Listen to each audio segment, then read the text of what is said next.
तर नमस्कार मित्रांनो, आजच्या एपिसोडमध्ये घरामध्ये ना इथं डेंजर की हा मित्रांनो डेंजर कीसाठी घरामध्ये सगळे सदस्य तंत्र-मंत्र असं इथं करालेत घरामध्ये धिंगाणा.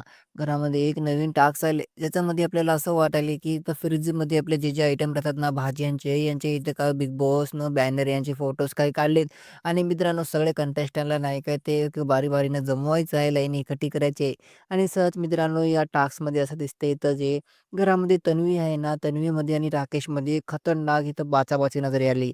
तन्वीच्या अंगावर इतर इथे सरकणार राकेश पडतो आणि राकेश नाही काय, राकेशला तन्वी बोलते असं म्हणते, की "सरक ना यार राकेश, मला फ्रेंडली गेम खेळू दे फेअरली. तू असं का करतोस?" आणि कांदा ते खूप घाण-घाण शब्द नाही काही तो ओरडू-ओरडू तन्वी राकेशला म्हणाली. या दोघांची जे काही मैत्री भाऊ-बहिणीचं होतं ना, ते रिश्ता तुटलेला आहे. घरामध्ये तन्वी व्हर्सेस राकेशमध्ये खतरनाक इथं कांड बघायला भेटायले. तर राकेश असं म्हणतो, की "गप्प बस, जास्त बोलालीस तू, एवढं बोलू नको." तर तुमचं काय म्हणणं आहे याच्यावर मला